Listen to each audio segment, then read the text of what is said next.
तेस्रो दिनको देशना अहिले आरम्भ हुन गइरहेको छ र देशनाको सिलसिला देशनाको लहर सम्मादिट्ठीबाट आइरहेको छ। सम्मादिट्ठी हुनको लागि अति आवश्यक छ भन्ने कुरा र हिजो भने अनुसारले कम्मसकत सम्मादिट्ठी, झान सम्मादिट्ठी, विपसना सम्मादिट्ठी, यिनी तीनटा सम्मादिट्ठीलाई चाहिँ पहिला विशेषता राख्नुपर्छ र कम्मसकत सम्मादिट्ठी त्यसलाई त म धेरै लामो गरी भन्दिन, त्यो घरिघरि सुनिरहनु भएको छ र कम्मसकत सम्मादिट्ठीमा विशेष तपाईं हामीमा पुब्बे हेतुका दिट्ठी नहोस्, पुब्बेगत हेतु दिट्ठी सबै पूर्व जन्मलाई मात्रै खनाउने काम नगर्ने। ईश्वर निम्मान दिट्ठीले सबै ईश्वरलाई खनाएका हुन्छन्, जे भए पनि ईश्वरले कर्म र कर्मको फललाई राम्रो गरी कारण कार्य सहित राम्रो नबुझेका व्यक्ति र पुब्बेगत हेतु दिट्ठी भइदिएका व्यक्तिले सबै केलाई खनाउँछन्, पूर्वको कर्मलाई खनाउँछन् र विशेष हिजो भने चाहिँ भाग्यमा छ भन्दैमा डोकामा दुध दुहेर हुँदैन र कति बाँच्नु छ, कति आयु तोकेर आएको छ, त्यतिसम्म बाँच्छु भनेर अहिले आहार विहार आफूले राम्रो पर्यवेक्षण नगरिकन बस्यो भने पनि आफू त्यति भने जति बाँचिन्छ त तपाईँ हामीमा कर्ममा विश्वास नगर्ने होइन, कर्ममा विश्वास गर्ने हो। पूर्व कर्मले पूर्व जन्म मृत्यु पश्चात कुशल कर्मले सुगतिको जन्म दियो, यहाँ अकुशल कर्मले दुर्गतिको जन्म दियो, त्यो सिधै अतीत कर्मबाट मिलेको फल। अहिले सुगतिको जन्ममा पनि चक्षु प्रसाद राम्रै भयो, अतीत कर्मले यो सिधै दिएको चक्षु प्रसाद, आँखामा जो प्रसाद रूप देख्ने शक्ति रूप, सोत प्रसाद, घान प्रसाद, जीव प्रसाद, काय प्रसादहरू अनि हृदय वस्तु, शरीर तगडा, यो पूर्व कर्मले दियो, देऊ कि दिएन? दियो। अनि ज्ञान तेजिलो स्वभाव, ज्ञान कमजोर स्वभाव, यो पनि पूर्व कर्मले दियो र यिनी कुरा साथ दिएर अब पशुपन्नमा फेरि आफूले हुरिय ज्ञान यिनी नलगाउने भने पूर्वले जो फल दिन सक्ने थियो तर पशुपन्नको कमजोरता भयो भने फल दिन सक्छ त? पशुपन्नमा हुरिय पनि चाहिन्छ, ज्ञान पनि चाहिन्छ। तपाईँ हामीमा कर्म ज्ञान हुरिय यिनी तीनटैलाई लिनुपर्छ। तीनटैलाई नलिकन एउटै कर्मलाई मात्रै लियो भने पनि त्यो पनि गल्ती हुन जान्छ र अहिले पशुपन्नमा जस्तै कि एउटा उदाहरण हेर्ने भने आफ्नो जीविकाको लागि खेती किसान गर्ने व्यक्तिहरूले खेतमा धान रोप्नु पर्यो भनेदेखि धानको बिउ पनि राम्रो हुन पर्यो, उम्रिन सक्ने राम्रो खाले बिउ पनि चाहिन्छ कि चाहिन्न? धानको बिउ पनि राम्रो हुन पर्यो, समय पनि राम्रो परेको हुन पर्यो, अनि मल पनि राम्रो भएको हुन पर्यो, पानी लाग्ने पनि राम्रो हुन पर्यो, ठिक समयमा पानी लगाउन जान्ने पनि हुन पर्यो, समय अनुकूल हेरेर रोप्न जान्ने र त्यसरी समय पाएर रोप्ने भने त्यसको फल परिपूर्ण पाइन्छ। यदि जिउ त राम्रो थियो, कुन समयमा रोप्ने भनेर समय हेर्न जानिएन, समय हेर्ने ज्ञान भएन, अब धान रोप्नलाई समय हेर्न ज्ञान भएन र जाडो ट्याममा पानी नलाग्ने ट्याममा गएर रोप्छु भन्ने हुन्छ त? समय हेर्न जान्एन र परिश्रम गरियो भने पनि परिश्रमको फल परिपूर्ण मिल्दैन, सक्दैन। र ठिक समयमा त रोप्यो तर पानी लगाउन जानिएन, कुन समयमा पानी धेरै चाहिन्छ, कुन समयमा पानी मारिदिनु पर्छ त्यो जानिएन। र कलिलोमा पानी धेरै लगाइएन, जब राम्रा बाला भए भनेपछि बेसरी पानी लगाइयो भनेदेखि पनि बिग्रिन्छ कि बिग्रिन्न? त्यसो हुँदाखेरि अब त्यसको फल खानको लागि, त्यसको फल प्राप्तिको लागि बिउ राम्रो भए अनुसारले कोशिश पनि राम्रो हुन पर्यो, समय अनुकूल गर्न जान्ने ज्ञान पनि हुन पर्यो। यिनी तीनटा जोड्दा बल्ल त्यसको फल परिपूर्ण हुन्छ। यो मेरो पूर्व जन्मको कर्मले मिलेको चामल हो भनेर हुन्छ त? हुँदैन। पचुपन्नको परिश्रम पनि छ, पचुपन्नमा ज्ञान लगाएको पनि छ। अब यहाँ थाहा भए गएर पत्थर किन्नु हो, मेरो भाग्यमा रहेछ भने म त धेरै फाइदा गर्छु भनेर किन्न नजाने मन परि किन्नुस् त फाइदा गर्नुहुन्छ? जान्नु पनि पर्यो कि परेन? कर्म, ज्ञान, हुर्य यिनी तीनटै हुनुपर्छ, तीनटा जुट्न पर्छ। यदि आफूलाई पहिलाको पारोमा रहेछ भने ज्ञान पाउँछु भनेर ढुक्क बस्नुस् त ज्ञान पाइन्छ? ज्ञान पाउनको लागि सही प्रकारको कोशिश पनि हुन पर्यो, अनि ज्ञान प्राप्तिको लागि सही प्रकारको धर्मलाई पनि बुझ्नु पर्यो। सही ज्ञान लगाएर सही प्रकारको कोशिश गरिएको छ भने बल्ल हुन्छ। पूर्वको पारमीले पनि साथ दिएको छ, अहिलेको हुर्य पनि राम्रो छ, साथै सही मध्यम मार्गलाई छुट्याएर जान्ने ज्ञान पनि छ भनेदेखि सफल हुन्छ।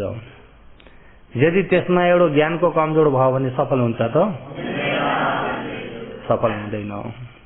त्यही भएर हामीलाई अहिले शासन भेट्न पाएको नै पूर्वको कर्मले साथ दिएको छ। हामीलाई कर्मले साथ दिएन भन्न परेन, पर्यो त?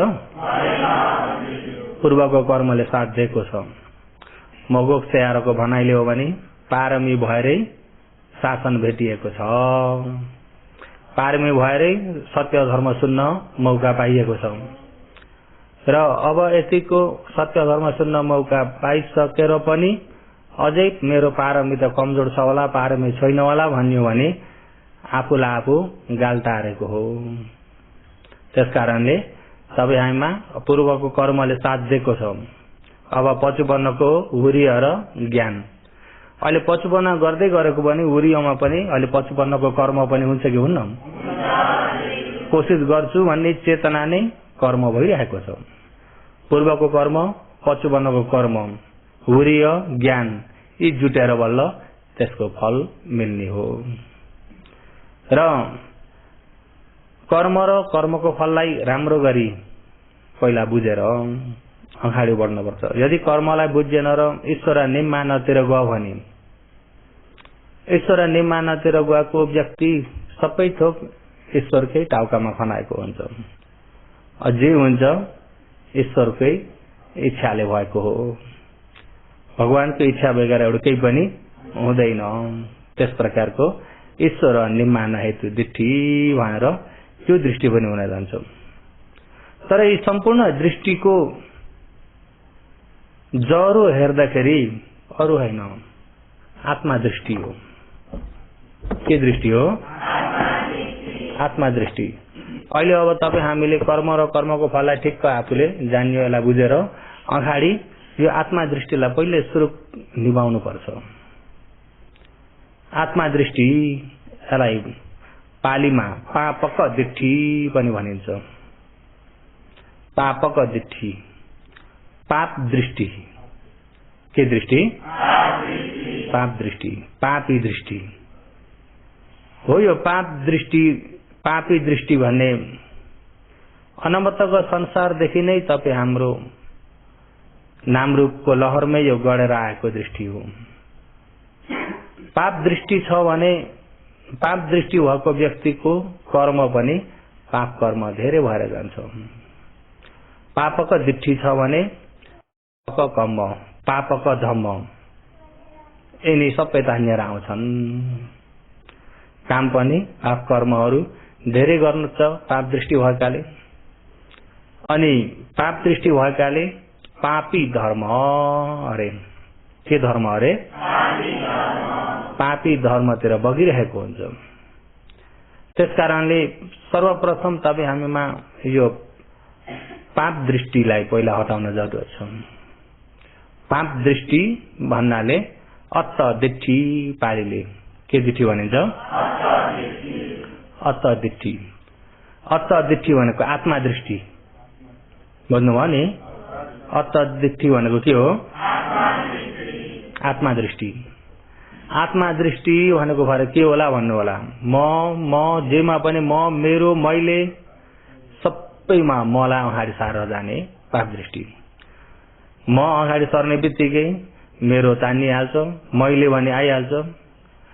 त्यो पाप दृष्टिसँग मुछेर आएको मेरो भन्ने तृष्णा पाप दृष्टिसँगबाट मुछेर आउँछ। मैले भन्ने अभिमान पनि फेरि बढ्दै आउँछ। अनि त्यो अभिमान बढ्दै गएकाले गर्दाखेरि पाप दृष्टि आफूमा भएको कारणले गर्दा अरू अरू सम्पूर्ण पाप कर्महरू पनि केही नमानिकन गर्दै जान्छ। यो मनमा लोभले सताएको छ भने पनि त्यो लोभलाई उले गल्ती देख्दैन। मैले कसैलाई बिराएको छैन भनेर छ ढुक्कै परेछ। जुन गल्ती भइरहेको उसलाई थाहा नै छैन। थाहा छ त? थाहा छैन। त्यस्तो हो। यो पाप दृष्टिलाई हटाउन सक्यो भने, पाप दृष्टिलाई हटाउन सक्यो, अत्त दृष्टिलाई हटाउन सक्यो भने पाप कर्म पनि हटेर जान्छ, पाप धर्म पनि हटेर जान्छ। पाप कर्म अतीत, पछुपन्न, अनागत 3 कालकै पाप कर्महरू हटेर जान्छन्। पाप दृष्टि हट्यो भने 3 कालमै भएका पाप कर्महरू सबै हटेर जान्छन्। यो विषय मैले अलिकति मसिनो गरी अघिल्लो शिविरमा बताएको थिएँ नि, सम्झिनु भएको छ? अघिल्लो शिविरमा गरिसकेका अकुशलहरू सम्झिनु भयो? त्यति भने जति मात्रै सम्झिनु हो कि सबै सम्झिनु हो? र सबै यो पाप दृष्टिको आधारबाट फैलेर जाने हुन्। पाप दृष्टि हटाइयो भने 3 कालमै भइएका पाप कर्महरू सबै हटेर जान्छन्। हो, यो पाप दृष्टिकै कारणबाट ईश्वर निम्मान दिट्ठी पनि त्यहीँबाट फैलेर आएको, अत्त दिट्ठीबाट। अत्त दिट्ठी म भने आफ्नो स्वाभिमान, म भएर तानिने मिथ्या दृष्टि हो। यसले गर्दाखेरि नै यसकै आधारबाट ईश्वर निम्मान दिट्ठीहरू पनि फैलेर आएका हुन्। ईश्वर निम्मान दिट्ठी भन्ने कहाँबाट सुरु भएको भन्दा ब्रह्मलोकबाट सुरु भएको। त्यो दृष्टि ब्रह्मलोकबाट आएको। कहाँबाट आएको? ब्रह्मलोकबाट आएको। तम्बुहरूले पहिला पहिला भन्नुहुन्छ नि, कसले सृष्टि गरेको भन्दाखेरि ईश्वर निम्मान दृष्टि कहाँबाट आएको? ब्रह्मलोकबाट आएको। जस्तै मनुष्यमा अहिले तपाईँ हामीमा हेरौँ, अहिले यो मनुष्य लोकमा कोही गर्भैमा मरेका पनि छन्, कोही 6 महिनाको उमेरमा मरेका पनि छन्, कोही 1 वर्ष, कोही 5 वर्षको उमेरमा मरेका पनि छन्, कोही 15 वर्षको उमेरमा, कोही 30 वर्ष, कोही 40 वर्ष, कोही 100 भन्दा बढ्ता पनि बाँचेका पनि छन्। 108 वर्ष, 109 वर्ष बाँचेका पनि छन्। अब कोही 12-15 वर्षको उमेरमा मर्ने आयु लिएर आएका व्यक्ति 12-15 वर्षको उमेरमा मर्छन् भने त्यो 109 वर्ष बाँच्नेको उमेरबाट हेर्ने भन्छ तिनीहरू कति पाले मर्दै कति पाले जन्मिँदै गर्न पर्यो कि परेन? त्यस्तै ब्रह्मलोकमा पनि ब्रह्माजीहरू कोही एउटा अनुमान कल्पसम्म या आयु कल्प सम्म बाँच्ने पनि छन्, त्यति आयु भएका पनि छन्। आयु कल्प मात्रै, कोही महाकल्प आयु भएका पनि छन्, कुनै 84,000 महाकल्प समान आयु भएका पनि छन् र कुनै ब्रह्मा निरवुत आयु भएका पनि छन्। र निरवुत आयु भन्ने त तपाईहरुले बुझ्नुहुन्न। निरवुत आयु, निरवुत भन्ने नरकको नाम हो। निरवुत नरक हो। त नरक, निरवुत नरकको आयु कति छ भन्दाखेरि श्रावस्तीमा भए जति सम्पूर्ण तिलहरू जम्मा गरौं अरे श्रावस्ती शहरमा भएका तिल जति, अनि त्यो शहरका गाडा गोरु रथहरू सबै मिलाएर ओसारौं। ओसारेर अनि कति दिनसम्म ओसार्न सकिन्छ त्यति दिन ओसारेर अब ठुलो थुप्रो बनाएर अनि एकुन्टा तिलले 1 वर्ष 2 वर्ष 3 वर्ष भनेर गन्दै जानु। कहिले टुङ्गिन्छ? त्यो निरवुत आयु। त्यति लामो आयु पनि छ। नरकको आयु त्यति न। बक ब्रह्माको आयु, बक ब्रह्माको अभिमान झार्दाखेरि भगवानले त्यो आयुबाट उहाँले बताइदिनु भएको छ बक ब्रह्मालाई। उनी पनि अति नै आयु लामो हुँदाखेरि आफू कहिले मर्छु भन्ने सम्म देख्न सकेका हैनन्। म त कहिले पनि मर्ने रहेनछु। उनको आयु सकिने सम्मको समयलाई हेर्न सकेनन्। त्यति लामो आयु। भगवानको ज्ञानले त यिनको आयु कति छ, कहिलेबाट भएका हुन् सबै देख्नुहुन्छ कि देख्नुहुन्न? त्यस्तै ब्रह्मलोकमा आयु लामो हुने ब्रह्माहरू पनि छन्। यही देवलोकमा हेर्ने भने सबभन्दा तल्लो देवलोक चतुर महाराजीका। चतुर महाराजीका देवलोकमा पनि यिनी रुखचर देवताहरू, भूमध्य देवताहरू, यिनी देवता गरिब देवताहरू हुन्। पुण्य थोरै भएर देवलोकमा महल पनि बन्न नसकेर घर न द्वार भएका देवताहरू। बुझ्नुभयो नि? घर न द्वार भएका। हाम्रो भनाइले भन्ने भने गरिब देवता। कस्ता देवता? अहिले जो तपाईँ हामीले रुखठ देवता भनिन्छ नि, रुखठ रुखमा बस्ने भनेको, या रुखचर रुखमा बस्ने, रुखमा खेली हिँड्ने देवता होइन। एउटा रुख, कुनै कुनै देवताको एउटा सिंगै रुख पनि आफ्नो होइन। त्यो एउटा रुखको एउटा हाँगो मात्रै आफ्नो भएका पनि छन्।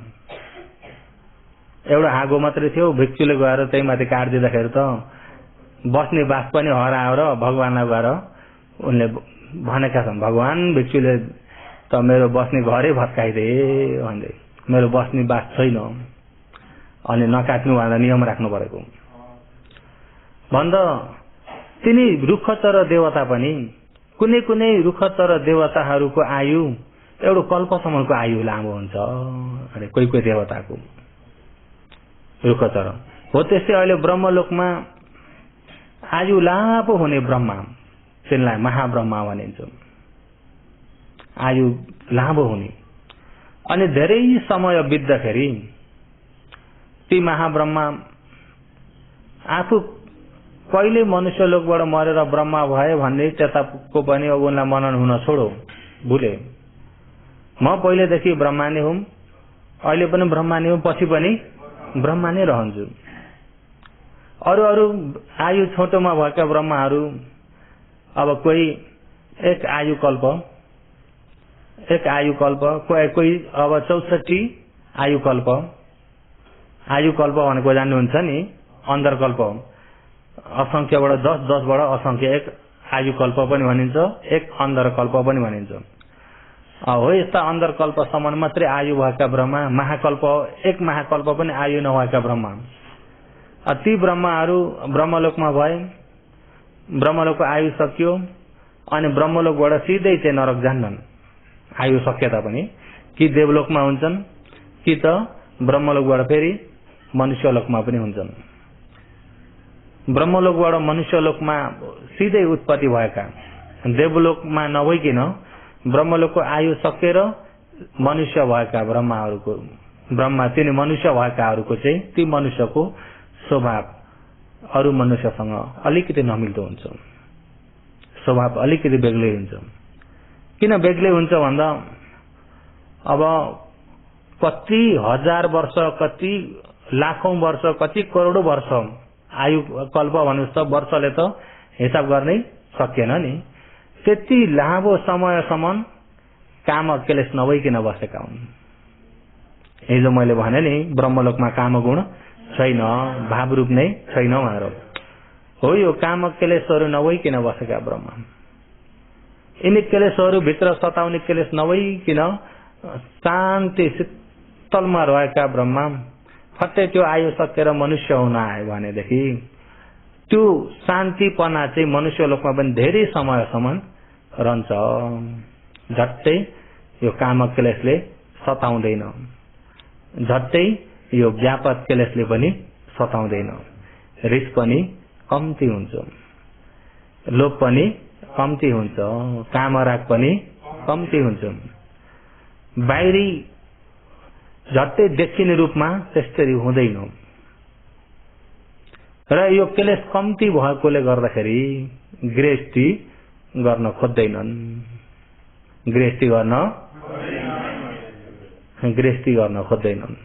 किन भन्दा उनको त्यो वासना कम्ती भयो। किन एक जन्म भोरी सिंगै नै उन प्रीतिमा बसेकाले गर्दाखेरि फेरि यो काम क्लेशतिर अलिकति झिम्मिँदै अलि गर्दै गएपछि चाहिँ फेरि वासना पहिलाका त्यो ब्रह्मलोक नहुँदै पहिलाका वासनाहरू पनि छन् नि त। अनि त्यसमा मुछिँदै गएपछि फेरि खनेर आउँछन् नि वासना। जस्तै कि अब सलाई सिगरेट बिडी खाने व्यक्तिहरूले नखाने व्यक्ति छेउमा छ भने, खाने व्यक्तिले बङ धुवा उडायो भने नखाने व्यक्तिको नाकमा के हुन्छ? गनाउँछ। कहिले नखाने व्यक्तिको नाकमा त गनाउँछ नि। कस्तो यो सलाई सुर्ती तानेको बसायो भन्ने छ, गनाउँछ। अनि गनाउँछ, तिनै गनाउने व्यक्ति पनि रङ्गले खान थाले, अलिअलि भन्न रिगाउँछ।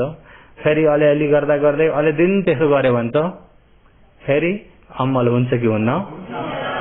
पहिला त गनाउँथ्यो, पछि त के भयो? अम्मल भयो।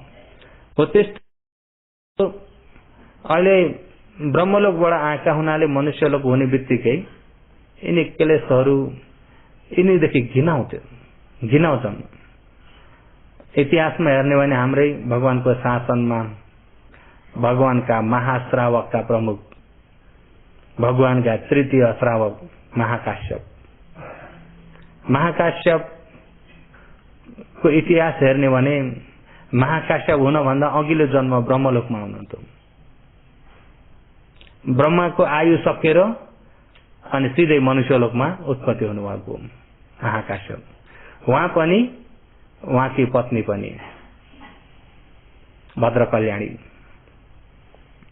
अनि उहाँकी पत्नी पनि ब्रह्मलोकको आयु सकेर सिधै मनुष्यलोकमा उपासिका भएर जन्मिन्। अनि महाकाश्यप अब धनी महाजनका छोरा, बाबामाले बिहा गर्न भन्छन्, उनले बिहा गर्न इच्छा गर्दैनन्, म गर्दिनँ। कति भन्दा पनि मान्दैनन्, मलाई इच्छा नै छैन, म गृहस्थीमा बस्दिनँ। अनि बिहा गर्नै मान्दैनन्। अनि बिहा गर्ने नमान्दा मातापिताले जबरजस्ती गर्दा छोरो भएर मातापिताको वचन त्यसरी हार्न हुँदैन। हामीलाई बुहारी चाहियो, नाति नातिना चाहिन्छ, त्यसो भए बिहा गर्नै पर्छ। कति चाहिँ बिहा गर्छस् लो रोज भन्ने जस्तै मिल्यो भने त तनी गर्नुपर्छ। अनि उनले पनि संसारमा हुँदै नहुने अति राम्रो सुन जस्तो झल्किने रूपको एउटा मूर्ति बनाउन लगाए। सुन जस्तो झल्किने अति राम्रो संसारमा त्यो अनुहारका यस्ता खाले छँदै छैनन्, हो त्यस्तो अनुहार बनाए। हो यस्ता मिलेछ, यस्तै मिलेछ, बिहा गर्छु भनेर उनीसँग सँगसँगै अतीतदेखि पारमी धारण गर्दै आएकी त्यही अनुहारकी परेकी छिन्। फेरि उता धेरै समय खोज्दै जाँदाखेरि त भेटिन्। अनि भेटिन् र गएर त्यो मूर्तिसँग जाँचेर हेर्दाखेरि त अझ मूर्तिको भन्दा पनि अझ राम्रो झलक देखेको छ। ओहो, महाकाश्यप कति राम्रो कर्म रहेछ, जस्तो सोच्यो त्यस्तै मिल्ने रहेछ यो संसारमा भनेर अनि गएर कुरो हाले। उताका बाबामा पनि राजी भए। बाबामा राजी भए, छोरी मान्दिन्, म विवाह गर्दिन भन्दा पनि माता पिता मान्दैनन्। नमान्दा जबरजस्ती अब बिहा गर्नै पर्छ। अनि उनले पनि माता पिताको वचन हार्न सकिनन्। यता महाकाश्यपले माता पिताको वचन हार्न नसकेरै अब हुनै नसक्ने भनेर बनाएका, त्यही पनि भइदियो। अब उनको सौभाग्य भन्ने कि दुर्भाग्य भन्ने हो, के होला? उनी सँगै पारमितमा आएकी हुन् नि त। अनि त्यहाँबाट सोचिन्, अब यो मेरो अनुहारको रूप बनाउन सक्ने व्यक्ति, यस्ता अनुहारका छोरी मान्छेहरू हुन बहुत दुर्लभ छ। अनि यस्तै अनुहार तोकेर बनाउन सक्ने व्यक्ति यिनी साधारण व्यक्ति त होइनन्, यो पनि विद्वान हुन्। विद्वानलाई त सम्झाउन बुझाउन सजिलो हुन्छ, सम्झाउन अप्ठ्यारो त मूर्खलाई हो। उपासिकाले विद्वानलाई त सम्झाउन सजिलो हुन्छ। अब मैले माता पिताको वचनलाई मैले उल्लङ्घन गर्न सकिनँ भने जुन मलाई बिहा गर्छु भन्ने मेरा हुनेवाला पति, उनलाई त म भन्न सक्छु, यो विवाह हजुरले नगरिदिनुहोस्, मलाई विवाह गर्ने इच्छा नै छैन, म माथि दया राखेर यो विवाहलाई त्यहाँबाट हजुरले रोकिदिनुहोस् भनेर पत्र लेखिन्। अनि पत्र लेखिन्। अब तिनीहरू जो अब त्यो मूर्ति लिएर चाहिँ अब त्यस्तै अनुहारको खोज्दै हिँडेका ब्राह्मणहरू, ती भलादमी ब्राह्मणहरू, ती ब्राह्मणहरूलाई त्यो पत्र दिएर पठाइन्। अब के छ उनीहरूले पनि खोलेर हेरेछैनन् नि, हेर्दैनन्। जब बाटोमा धेरै हिँड्दाखेरि थकाइ लाग्यो, थकाइ लागेर एकछिन विश्राम गर्छु भनेर ब्राह्मण विश्राम गर्न थालेका, निधाए। निधाएको बेलामा अनि त्यहाँदेखि व्यापारीहरू अब त्यो बाटो हिँड्नेले देखे, सबै निधाउनु भएको रहेछ। हेर्दाखेरि एउटा पत्र पनि देखे। के रहेछ पत्र हेर्दाखेरि त विवाहको बारेमा, यो विवाह रोकिदिनुहोस् भनेर। अनि त्यो उटाङ्गा गर्ने त हुन्, त्यसलाई फेरि मेटाएर हजुरले यस्तो मेरो जस्तो अनुहारको त्यहीबाट देखेर मूर्ति बनाउन सक्नु भएको, कतिखेर हजुरलाई भेट्न पाऊँ भन्ने भएको छ। ल हेर्नुहोस् है, कतिखेर भेट्न पाऊँ भन्ने भएको छ। झट्टै नै जन्तीको साथमा आइदिनु हो। यता महाकाश्यपले त्यो खबर सबै पाइसक्नु भयो। मैले त माता पिताको वचनलाई उल्लङ्घन गर्न सकिनँ। त्यताबाट त्यो उपासिकाले यो विवाहलाई रोक्दै हुन्थ्यो, यो विवाह रोक्दै हुन्थ्यो भनेर त्यो विवाह रोक्नको लागि उनले पनि चिठी लेखे। चिठी लेखेर पठाए। अनि अब दूरको बाटो जाँदाखेरि गलेको बेलामा अब उनी पनि विश्राम गर्छन्। अनि त्यो यात्रा हिँड्ने व्यक्तिहरूले त्यसलाई पनि गएर फेरि बनाइदिन्छन्। त्यो चिठीलाई पनि बनाइदिएर, ओहो मेरो मागलाई स्वीकार गरेकोमा म अति खुसी छु, म तिमीलाई लिन जन्तीको साथमा आउनेछु। अब हेर्नुहोस् है। अनि दुईपट्टि पत्र पुग्दाखेरि ला सबै काम बिग्रियो। महाकाश्यपको मनमा पनि उताको मनमा पनि बिग्रियो। अब के गर्नु, इच्छा नभई पनि विवाह गर्नै पर्ने भयो भनेर, इच्छा नभई विवाह गर्न पर्ने भयो भनेर दुःख मान्दै विवाह पनि गरे। जब विवाह गरिसकेथे, विवाहमा पनि उनीहरूको इन्द्रिय, उनीहरूमा त्यो कामक क्लेश नभएकोले गर्दा बहुत कम्ती छ, जागेर आएको छैन। त्यसले गर्दाखेरि इन्द्रिय बहुत राम्रो छ। उनको दृष्टिमा उनले आफ्नै बहिनीको स्वरूप मात्रै देखेका छन्। यता उपासिकाले पनि आफ्नै दाजुको स्वरूप मात्रै देखेकी छिन्। दुईजनालाई कामक क्लेश छैन त्यतिखेर। अनि दुईजनाको इन्द्रिय राम्रो हुँदाखेरि अनि देख्नेहरूले ओहो जस्तालाई त्यस्तै जोडी कति राम्रो मिलेको, इन्द्रिय पनि कति राम्रो, जस्तालाई त्यस्तै जोडी बाहिरकाले चाहिँ प्रशंसा गरिरहेका छन्। जब बेलुका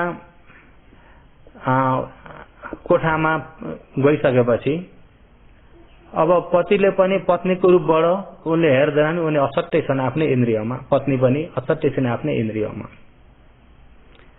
अनि आफ्नै इन्द्रियमा अछट्टै हुँदाखेरि अनि उनले पनि यसो विचार गरे, यिनी पनि बस्न जानेकी रहेछन्, मनलाई शान्ति राखेरै बसेकी छिन्।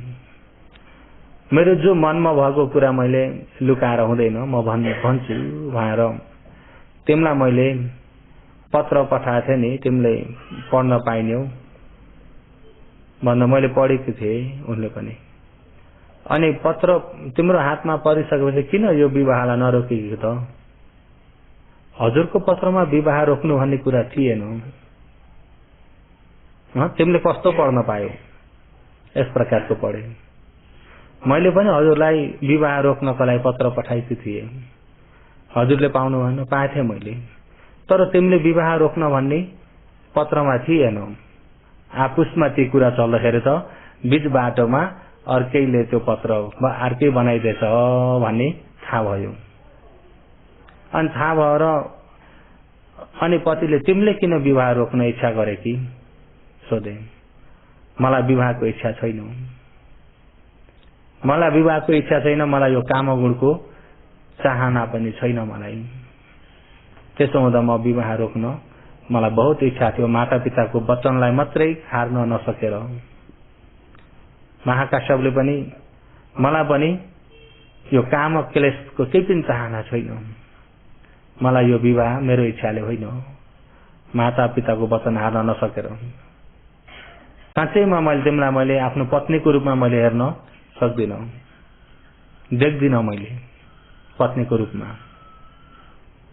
अनि आपसमा त्यो कुरा हुँदाखेरि त आफूले खोजे जस्तै व्यक्ति होछन् दुईजना। अनि त्यही पनि शङ्का भयो महाकाश्यपलाई। भरे अहिले मैले सबैलाई साक्षी राखेर पत्नीको रूपमा मैले स्वीकार गरिसके, अब मेरो कर्तव्य पनि छ। उनले मलाई ठिक्क पार्न पो भनेकी हुन् कि पछि उनलाई दुःख हुने हो कि, या साँच्चै उनलाई पनि यो क्लेश छैन कि, मनमा अलिकति दोधारे भएर एकचोटि फूल लिएर आए। फूलको माला बनाएर लामो बिस्तारामा यसरी लामो हिसाबले राखे। अनि एकपट्टि महाकाश्यप, एकपट्टि उहाँकी पत्नी। अनि उनले भने यो फूल मपट्टि अलिकति तिमीलाई मेरो पत्नी भन्ने मेरो दृष्टिले देखेर मेरो मनमा काम क्लेश भइदिएछ भने मपट्टिको फूल ओइलेर जाओस्। यदि मेरो मनमा अलिकति लेस मात्र पनि तिमी माथि मैले पत्नीको दृष्टिले हेरिन, काम चित्तले मैले हेरिन, काम क्लेशले मलाई दुःख दिएन भने फूल जस्तो छ त्यस्तै नै रहोस्। महाकाश्यपले अधिष्ठान गर्नुभयो, उता पनि अधिष्ठान गरेर सुत्छन् दुईजना। अनि बिहान उज्यालो भयो, उठेर हेर्दाखेरि दुईपट्टिकै फूल राम्रा छन्, ओइलेका छैनन् कतैपट्टि पनि। अनि अर्को दिन 3 दिनसम्म त्यसरी सुत्दाखेरि पनि फूल ओइलाएन। अनि एक आपसमा विश्वास भयो, विश्वास भएर अनि सल्लाह गरे, तिमीलाई मैले आजदेखिबाट मेरी पत्नी होइन मेरी बहिनीको रूपमा मैले हेर्छु, तिमी मेरो लागि बहिनी हौ।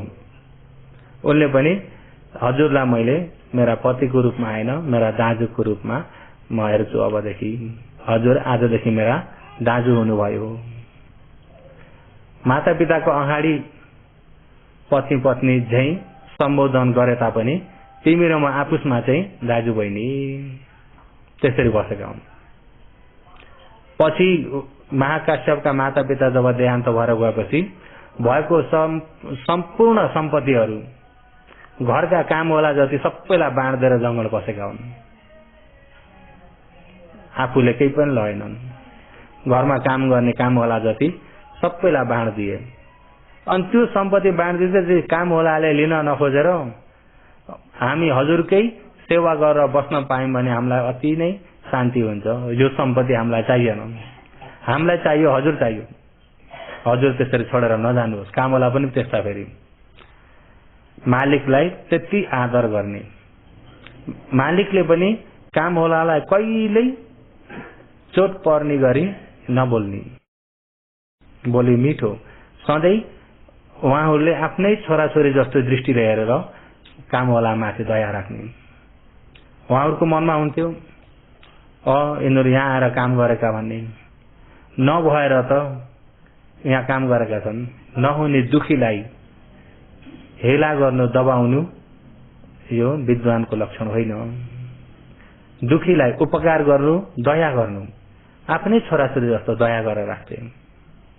अनि उहाँहरूको त्यो दयाको छत्र छायामा बस्न पाएकाले गर्दा यो सबै सम्पत्ति दिन्छु भन्दा पनि लिन्नन् उनीहरूले।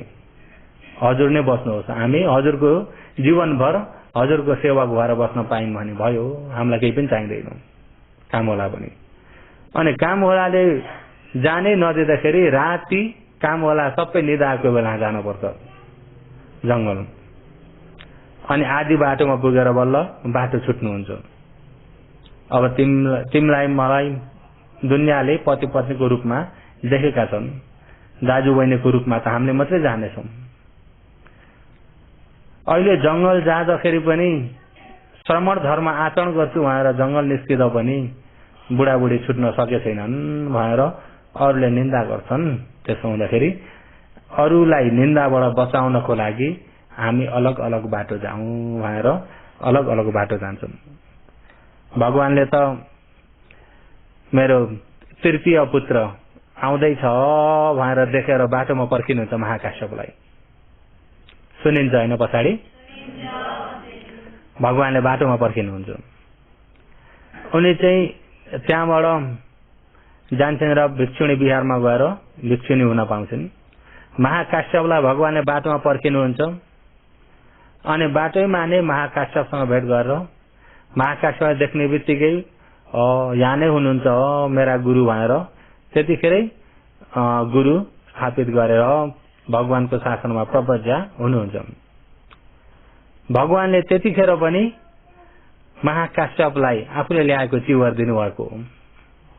त्यतिखेर पनि भगवान परिनिर्वाण हुने बेलामा पनि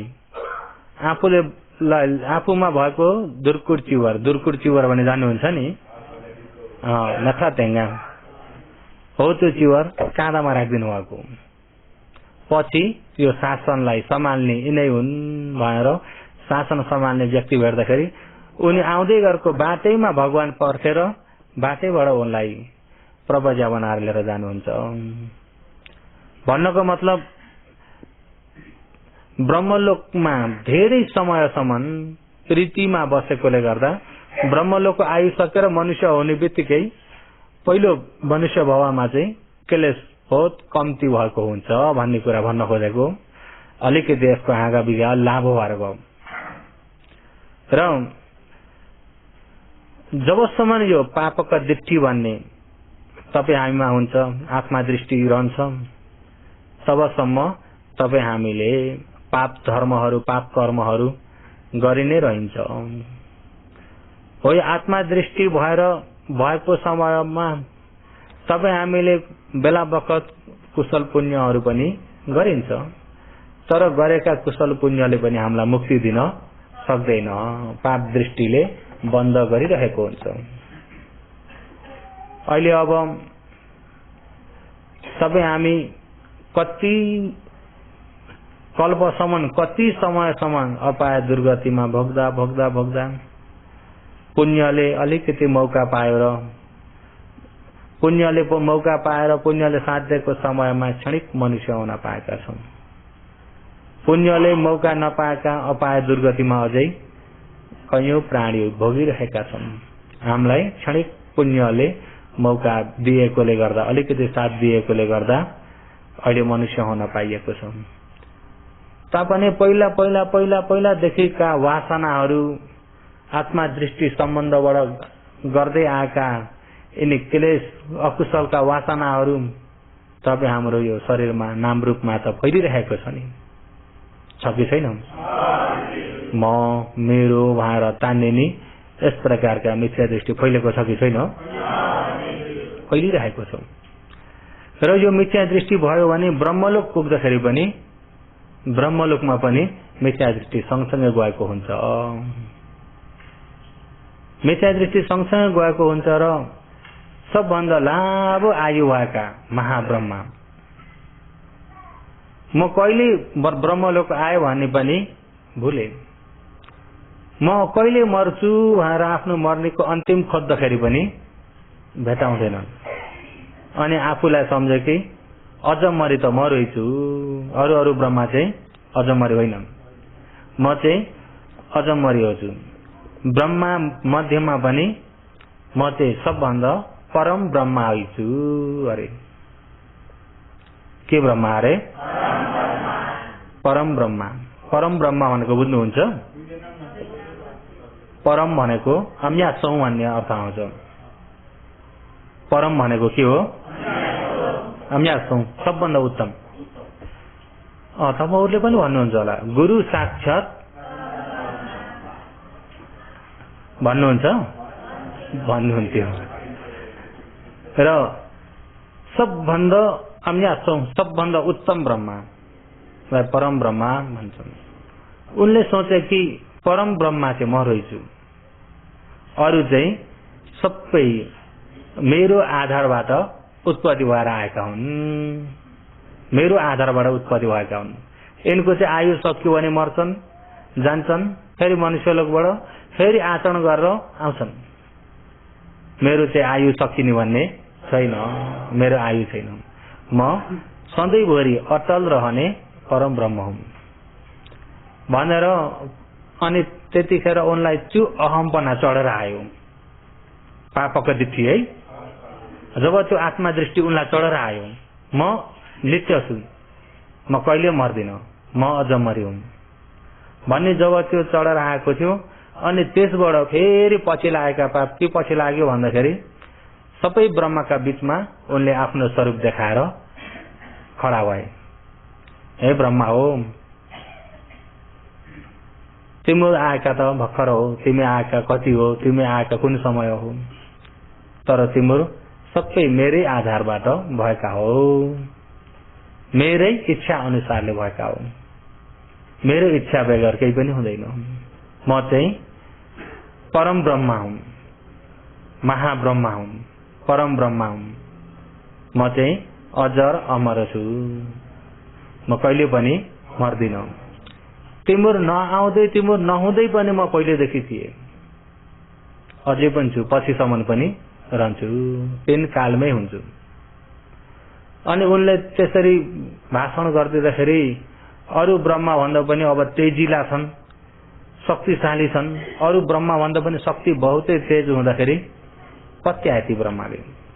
अनि ती ब्रह्माले पत्याएर हाम्रा परम ब्रह्मा, हाम्रा स्वामी हुनुहुन्छ भनेर ती ब्रह्मालाई पुकार गर्थे। अनि त्यति भनेर उनको स्वरूप चाहिँ हराइदिन्थ्यो। शक्ति पनि अब ती ब्रह्म भन्दा धेरै हुन्छ। अनि समय समयमा आएर देखा परिदिन्थे। अनि यता तलका ती ब्रह्माहरूको आयु सक्यो, आयु सकेर कोही देवलोक हुन्छन्, कोही आयु सकेर मनुष्यलोक हुन्छन्। आयु सकेर मनुष्यलोकमै उत्पत्ति भएका व्यक्तिहरू अनि मनुष्यलोकको यो काम क्रोध लोभ मोह माया डाड आरिस तेरो र मेरो तैछाड र माइछाड इत्यादि मनुष्यलोकको समस्या धेरै देख्दै जान्छन्। आपसमा झगडा, छरछिमेकीमा झगडा, दाजुभाइ दिदीबहिनीमा पनि झगडा, अलिकति अंशको विषयमा पर्यो भने पनि झगडा, बोली बाराबार। त्यतिखेर त के थियो भने हिजो आजको अनुसारले भनेको नि त, बुझ्नुभयो नि? हिजो आज त छ कि छैन? अंशले गर्दाखेरि पनि दाजुभाइ झगडा भएर अनि त्यहाँबाट दाजुभाइ मुद्दा लड्ने हो। उकिललाई पैसा जति खिलाउने, घरका पैसा उकिललाई खिलाएर दाजुभाइ लडाइँ गर्ने हो। हेर्नुहोस् है। अनि मैले जिते, उसले जिते, जिते होइन हारिसक्यो, कति खर्च भइसक्यो थाहा नै छैन। आफ्नो परिवारको मित्रताबाट हारिसक्यो, तर त्यसलाई पनि गएर के भनेका हुन्छन्? अहम्पना। केबाट आएको? आत्मा दृष्टिबाट आएको, अत्तदृष्टि। अनि त्यो झमेला देख्दाखेरि मनुष्य लोकमा क्लेश कम्ती भएका व्यक्ति अपिच्छ पुग्गल हो अरे, इच्छा बहुत इच्छा कम्ती भएका, यो पनि चाहियो ऊ पनि चाहियो गर्ने खाले होइनन्। उसलाई चाहियो भने लैजाओस्, उसले मलाई चाहियो भन्छन् लैजाओस्, मलाई यतिकै भए पनि हुन्छ भनेर जस्तोमा पनि सन्तोष भएर बस्न जान्ने। अनि ती व्यक्ति त्यो झमेला धेरै देख्दाखेरि अनि उनलाई घर गृहस्थीमा बस्ने इच्छा भएन।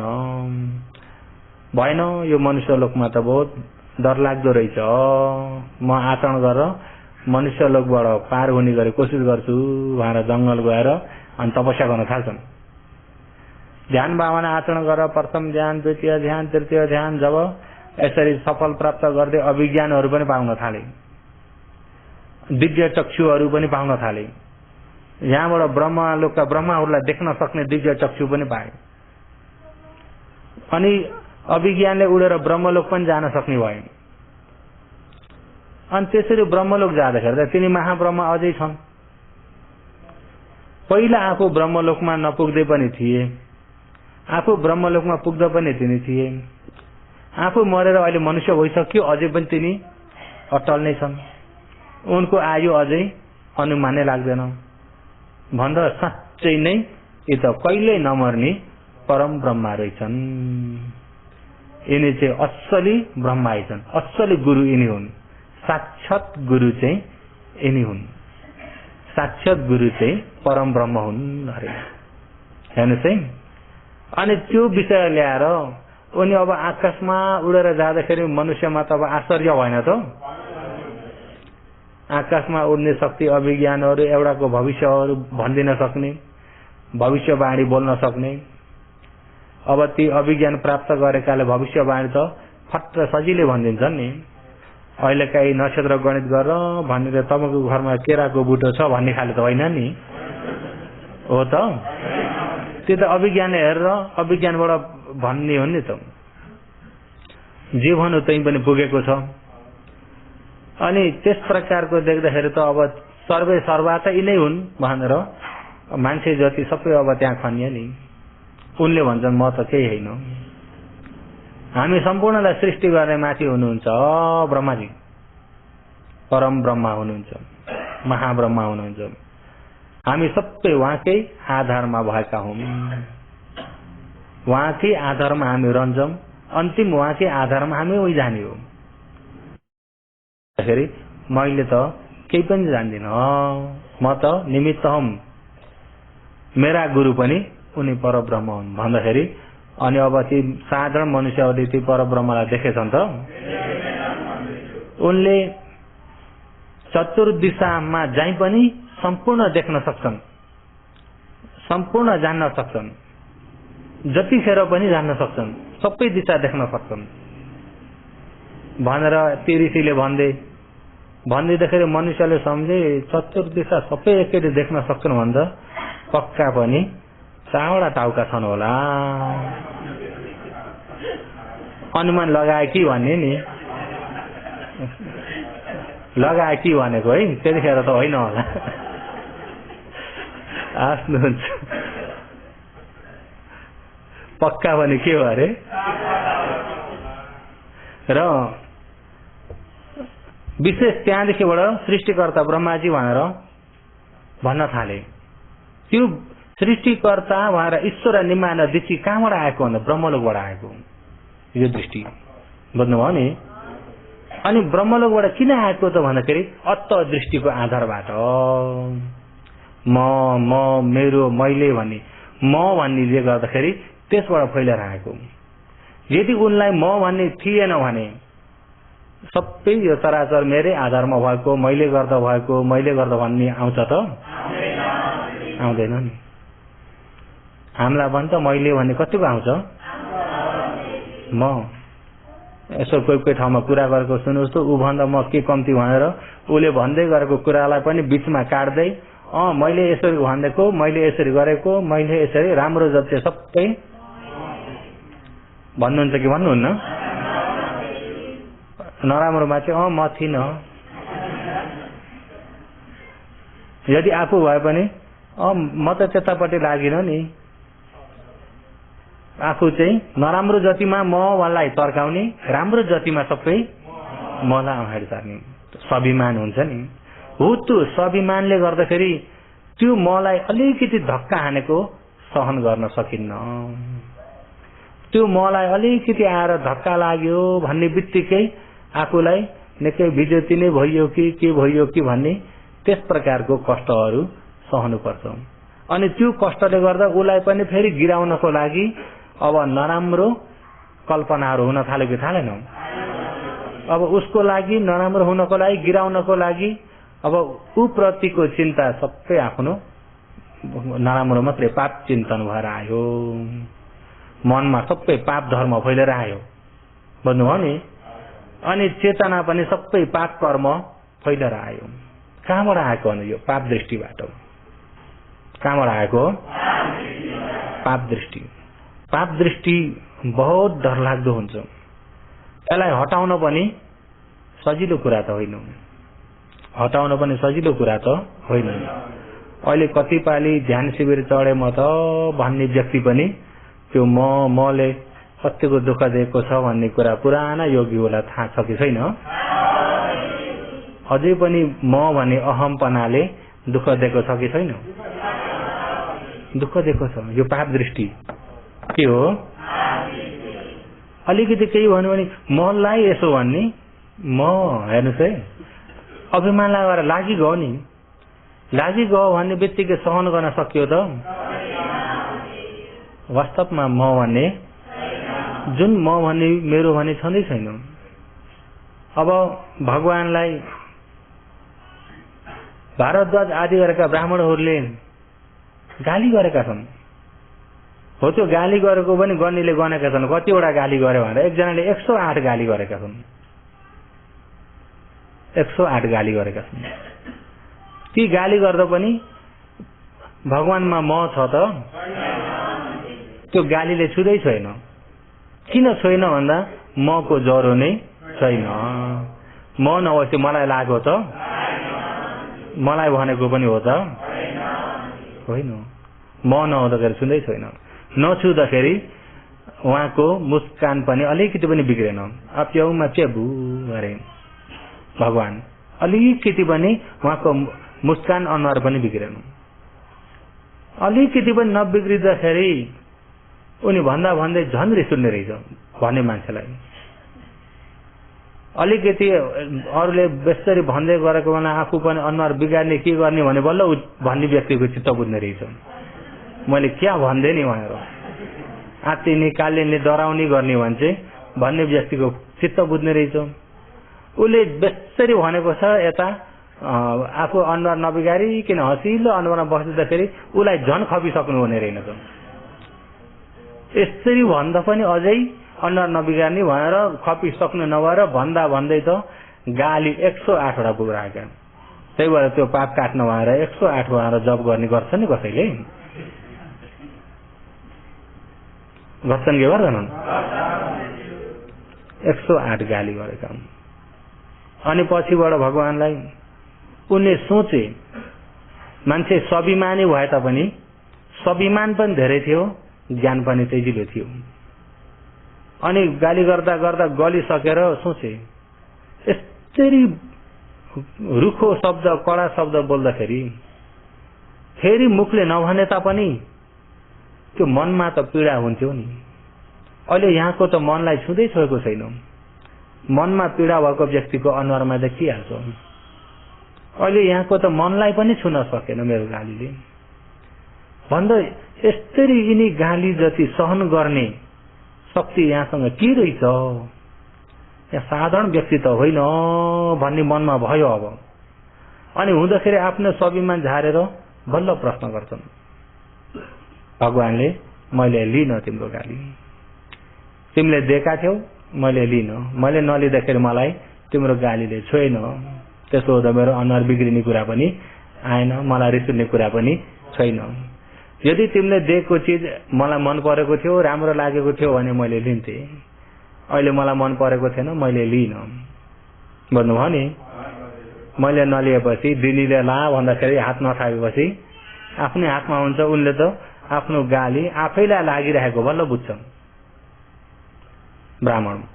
र अनि त्यतिखेरै भगवानसँग क्षमा मागेर अनि त्यहाँ पछिबाट उत्तिखेरै भगवानसँग शरण परेर भगवानसँग उपदेश सुनेर आचरण गरेर ज्ञान पाउने पनि छन् तेजिला व्यक्तिहरू। र विशेष त्यो म भन्ने अहमपना अगाडि आइदियो भनेदेखि त्यसका पछिबाट आउने अकुशलहरू, पाप धर्महरू, पाप कर्महरू धेरै फैलेर आउँछन्।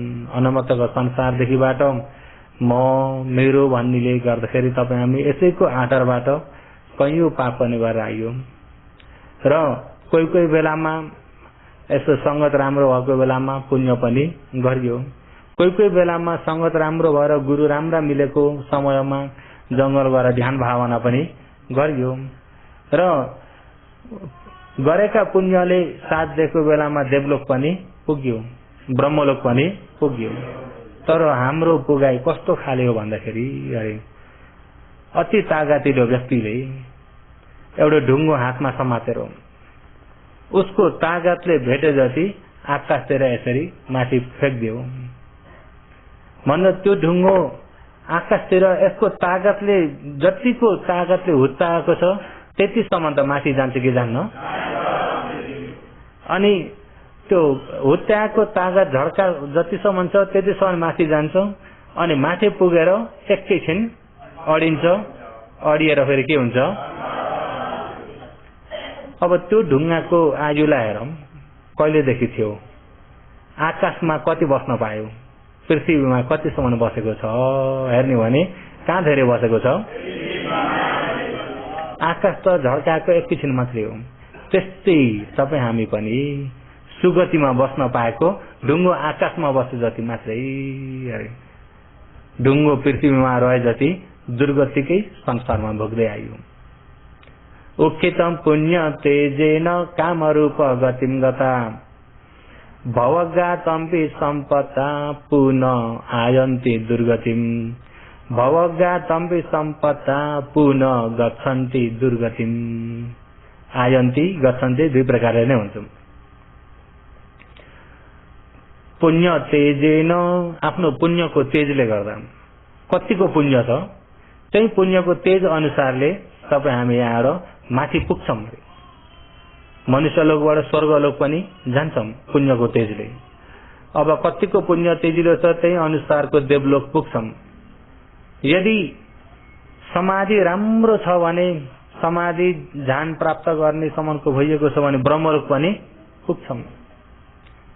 त्यहाँभन्दा माथि भवगा नैव सन्या न सन्या यतन भन्ने धेरै लामो आयु भएको ब्रह्मलोक पनि पुग्छौं। भवगा तम्पी सम्पत्ता जब मनुष्यलोक, देवलोक, ब्रह्मलोक जति नै पुगे तापनि त्यो पुण्य सकेपछि फेरि दुर्गति जानुपर्छ, फेरि दुर्गतिमा पुग्नुपर्छ। ढुङ्गो जस्तो मात्र हो। अहिले अब दानशीलको पुण्यले देवलोक पुगिन्छ, देवलोकको आयु सक्यो भने फेरि गिर्न पर्यो। समाधिको तागतले ब्रह्मलोक पुगिन्छ, समाधि राम्रो भए अनुसारको तागतले माथिल्लो ब्रह्मलोकसम्म पनि पुगिन्छ। त्यहाँको समय सकियो भने फेरि गिर्नु पर्यो, फेरि गिरेर फेरि दुर्गति पनि गइन्छ। फेरि दुर्गति गइयो भने अनि ढुङ्गो पृथ्वीमा भए जति कहिले आकाशमा उछुटिने थाहा छैन। उछुटेको त एकैछिन, पृथ्वीमा भएको चाहिँ धेरै समय हो। तपाईँ हामी अपाय गिरियो भनेपछि फेरि माथि आउनलाई बहुत दुःख छ। किन भन्दा अपायमा अब सही मार्ग बताउने गुरु भेटिन्छन्, पशुहरूलाई सही मार्ग बताउने गुरु कोही पनि भेटिँदैन। सही धर्म बुझ्ने भन्ने छैनन्, अनि पुण्य गर्ने भन्ने छैन। पापे पाप पापे पाप भोग्दा भोगेको भोगे त्यही चक्र घुमेको घुमे हो। अहिले हामी क्षणिक माथि आइपुगेको समय हो। माथि आइपुग्दाखेरि पनि यो अत्त दिट्ठी हामी सँगसँगै आएको छौँ। अत्त दिट्ठी र अत्त दिट्ठी सम्बन्धबाट गरिएका अकुशलका वासनाहरू तपाईँ हामी सँगसँगै आएको छौँ। अकुशलका वासनाहरू सँगसँगै आएका छन् अनि ती वासनाले गर्दाखेरि यो मनलाई घरिघरि अकुशलतिर डोर्याउँछौँ। राम्रो काममा बस्न दिन्न, राम्रो काममा बस्न दिन्न, राम्रो ठाउँमा बस्न दिन्न। यो मन झिंगा जस्तो भइरहेको छ।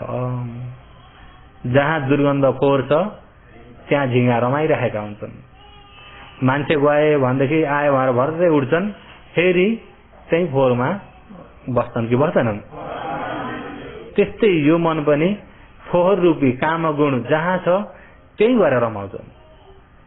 कामगुणै नभएको ठाउँ, कुनै लोभ दोष मोह कामगुण नभएको ठाउँ श्वास प्रश्वासमा ठिक्क यहाँनिर बस्न भन्दाखेरि मान्दैन, मान्छ त मान्दैन।